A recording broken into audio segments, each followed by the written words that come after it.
Hi guys, it is, whoops,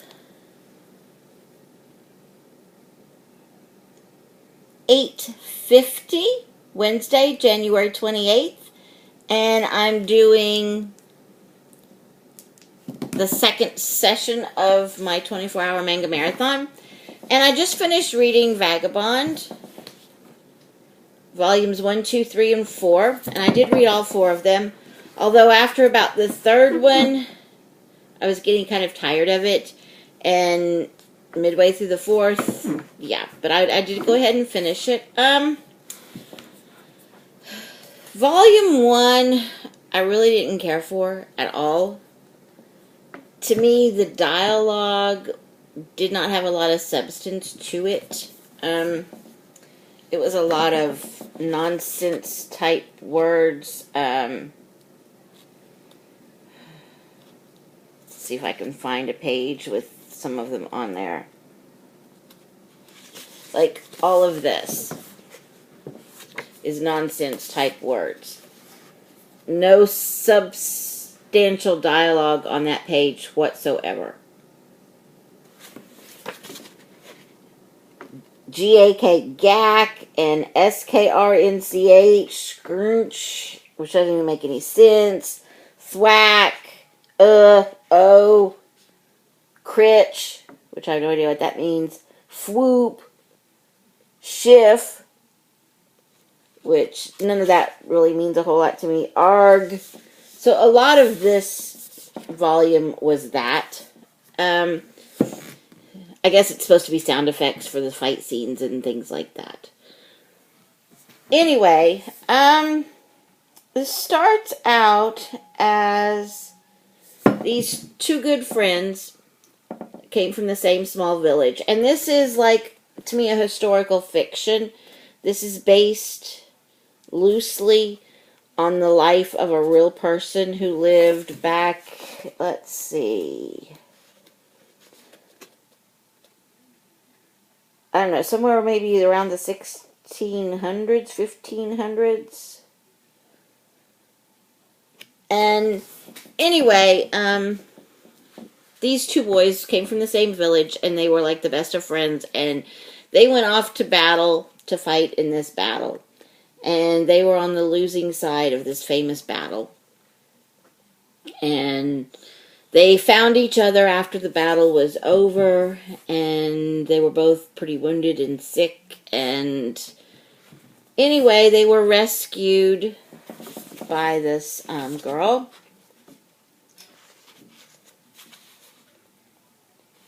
And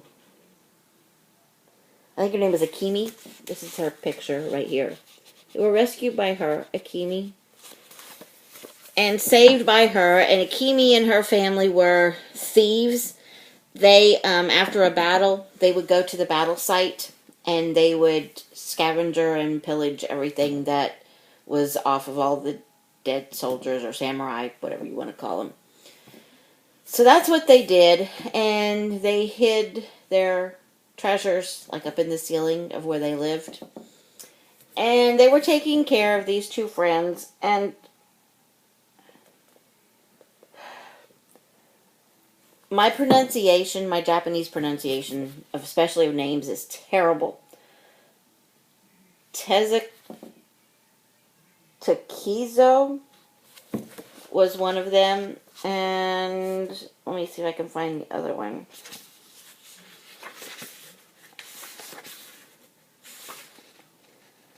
Matahachi and Takizo. And anyway, they both survived the battle. And after they were rescued, they ended up going their separate ways. And one of them stayed for a while with the girl that rescued them, Akemi. And she said, "Which one are you?" And he actually lied and said he was the other one. Because at first he had a fiance back home. And yeah, so he lied and said he was the other one. But anyway, one of them, they returns home to the village without the other one. And the granny, who's kind of the head of their village, gets very angry. And why did you return without my son? And you went off together, and this is your fault. My son is dead, because she thought he was dead. And he ended up having to escape there and go off into the woods. And then they had like a manhunt for him, and nobody could catch him or capture him. And then the fiance of his friend and a monk decided they were going to try and capture him. So they went out in the woods and they captured him and brought him back to the village. And they hung him from a tree, and he hung from the tree for many, many days. And the fiance would try to sneak up rice to him. And then Granny would come and try to tease him and taunt him and mentally torture him. And then I think there was somebody from another clan that came in and actually chopped him down off of the tree and was going to try and fight him. And I kind of forgot how it went. But anyway, the monk and the other guy's fiance, oh, I forgot her name.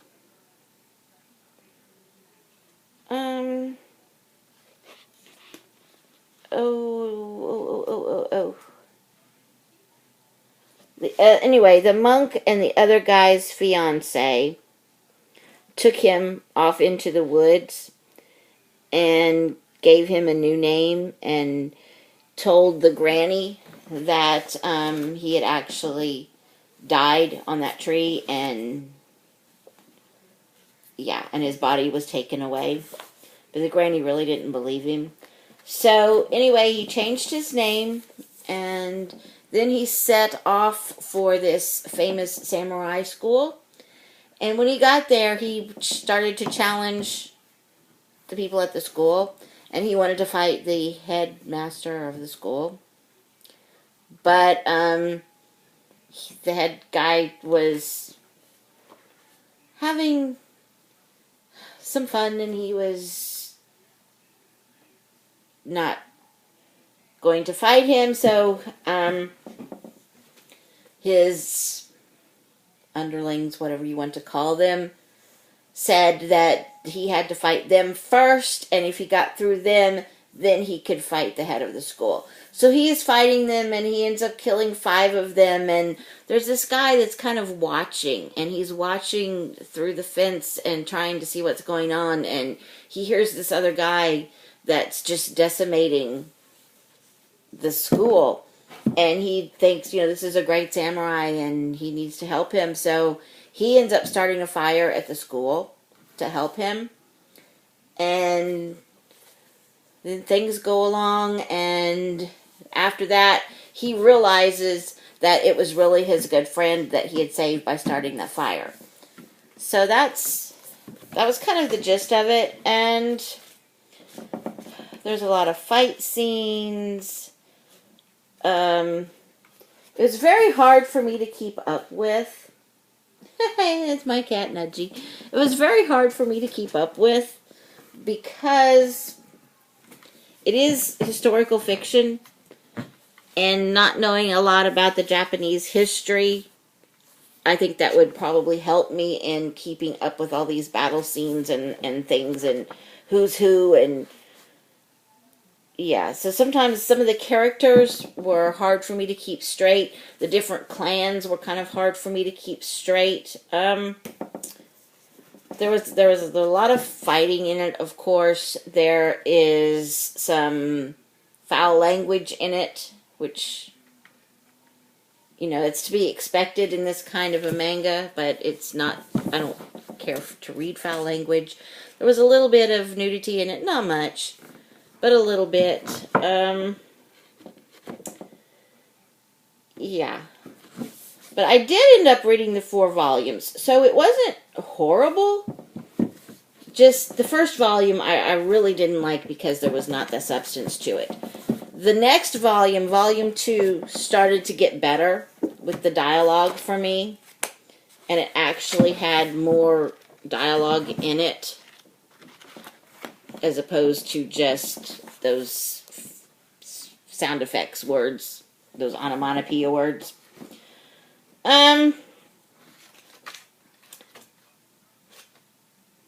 Whether I will pick up any more of this, I'm not sure.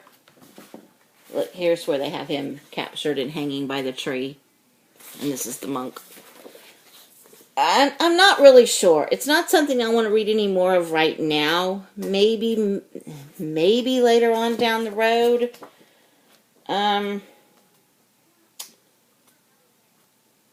yeah, and another thing, there's a little boy character. After he fights at this famous samurai school and the school burns down, and there's this little boy character that comes up to him and wants him to be his master. And he said, no, I don't want to be anybody's master.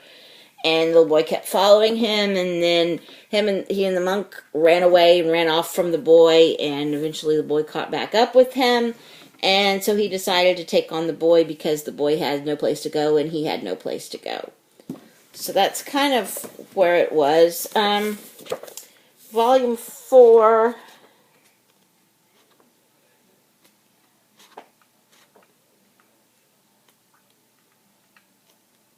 More fight scenes. Yeah.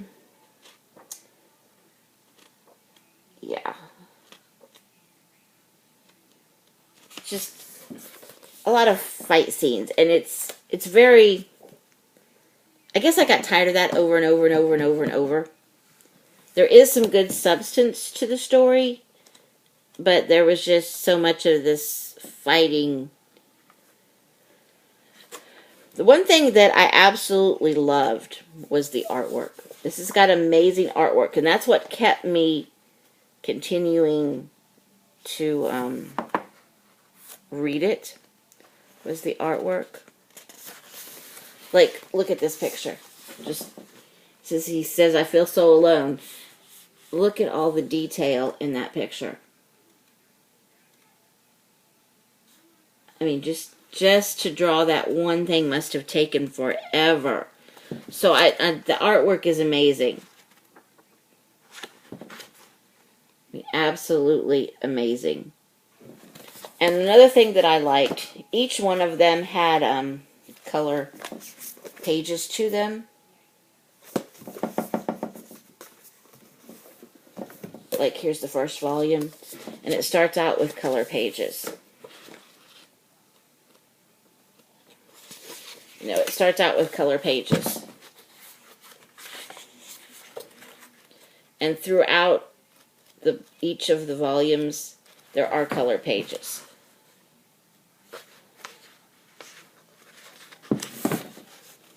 And then there's also little author notes, like little drawing and then something that the author says about each drawing. So that was cool.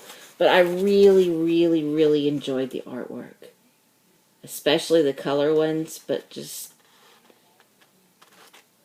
it's absolutely amazing artwork. To me, that's the best part about this series, is the artwork. The detail of it. It's awesome. The storyline itself is okay. And I know this is supposed to be one of the better ones. It's just, like I said, it's not my favorite subject matter. And it's one